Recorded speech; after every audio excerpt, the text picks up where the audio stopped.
বিধানসভায় নজিরবিহীন ঘটনা। বিজেপি বিধায়কদের সমস্ত বক্তব্য কার্য বিবরণী থেকে বাদ দেওয়া হলো।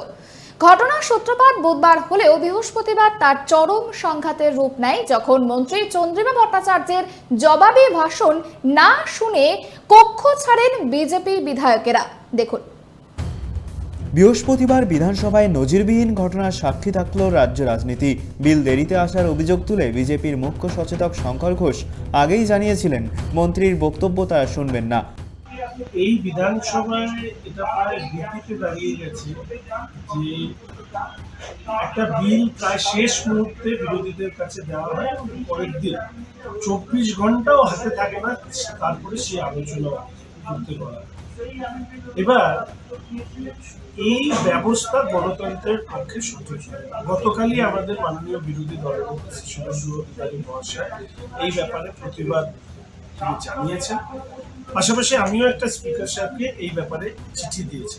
আজকে আমরা বিধানসভার ভেতরে অগণতান্ত্রিকভাবে এই বিল পেশ করা এবং আলোচনার মানকে নামিয়ে নিয়ে এসে পাশ করানোর যে এই রীতির বিরুদ্ধে প্রতিবাদ জানিয়ে প্রথম দিন এই বিলের আলোচনায় আমাদের সদস্যরা শুধু প্রতিবাদটুকু রেজিস্টার করানো ছাড়া, যেটা আমি করেছি, আমাদের সদস্যরা আলোচনায় অংশগ্রহণ করবেন না। আগামীকাল এই বিলে আমরা আলোচনায় অংশগ্রহণ করব। ডক্টর অশোক লাহিড়ী, অম্বিকা রায় তারা আলোচনা করবে, কিন্তু মন্ত্রীর উত্তরও আমরা শুনব। স্পিকার সাহেব তার চেয়ারের পাওয়ারের কথা বলেছেন। আমি শুধু বলতে পারি যে এই বিল যারা এই নিয়ে ঘাটাঘাটি করে, এটা কিছু ওয়ান টাইম সেটেলমেন্ট ডিসপিউটের কথা বলা হয়েছে, যার গুরুত্ব তত দিক নেই। সেই মতো আলোচনায় অংশ নেওয়ার পর দপ্তরের মন্ত্রী চন্দ্রিমা ভট্টাচার্য জবাবি ভাষণ শুরু করলে বিজেপি বিধায়করা একযোগে অধিবেশন কক্ষ ত্যাগ করেন। ঘটনায় তীব্র ক্ষোভ প্রকাশ করেন চন্দ্রিমা ভট্টাচার্য।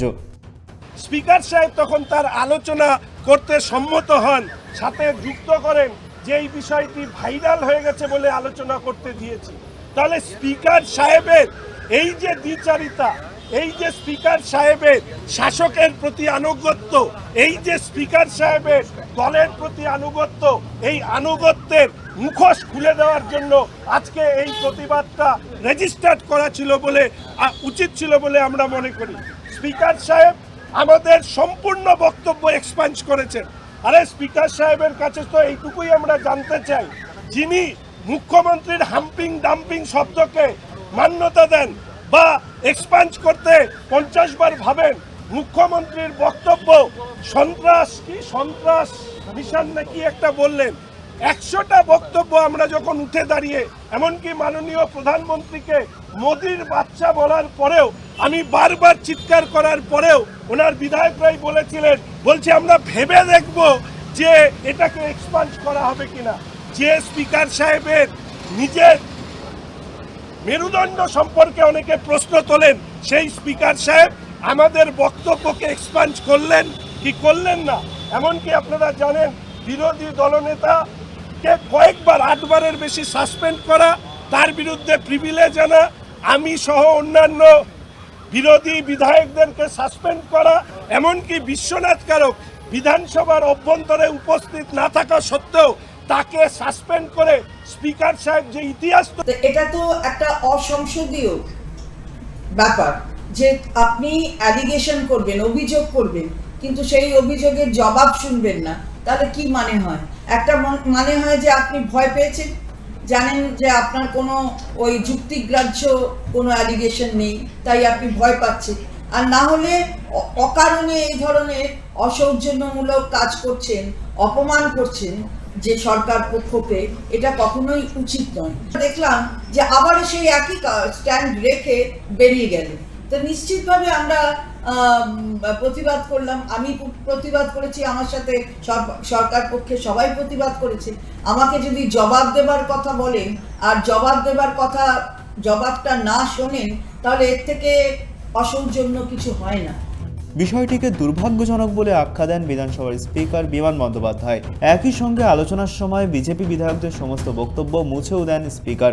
আমি আপনাদের বলি, আমি বিরোধী দলের যারা ছিলেন মুখ্য সচেতক এবং অন্যান্য সদস্য যারা ছিলেন, আমি তাদের অনুরোধ করি আপনারা যাবেন না।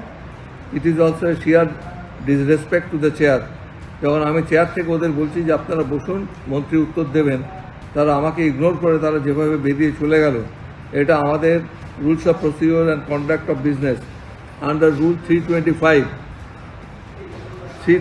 এ পরিষ্কার কথা বলা রয়েছে, shall not leave the house immediately after delivering his speech. এবং ওনারা ওদের স্পিচ হওয়ার পরেই সঙ্গে সঙ্গে ওরা বেরিয়ে গেলেন এবং আমার অনুরোধ, সে অনুরোধটাকে তারা কোনো গুরুত্ব না দিয়ে বেরিয়ে গেলেন। এটা আপনার পার্লামেন্টারি যে এটিকেট সেটা সম্পূর্ণভাবে ভায়োলেট করেছেন। আজকে আমি সিদ্ধান্ত গ্রহণ করেছি, ওরা যে বক্তব্য রেখেছেন সেই বক্তব্যটা সম্পূর্ণরূপে আমি এক্সপাঞ্জ করে দিয়েছি। ওদের কোনো স্পিচ রেকর্ডে যাবে না, শুধুমাত্র যারা সরকার পক্ষের যারা বক্তব্য রেখেছেন, যারা বিলের ওপর বলেছেন, তাদের বক্তব্যটাই রেকর্ডে যাবে। প্রসঙ্গত, এই ঘটনার জন্য যদি বিজেপি বিধায়কদের সাসপেন্ড করতে হয় তবে মোশন আনতে হবে। এক্ষেত্রে কি তেমন সম্ভাবনা আছে? এদিন অবশ্য তা স্পষ্ট না হলেও এই ঘটনা বিধানসভায় নজিরবিহীন। ক্যামেরায় সূর্য শঙ্কর অধিকারীর সঙ্গে ত্রয়ন চক্রবর্তীর report, tribe TV Bangla, Kolkata.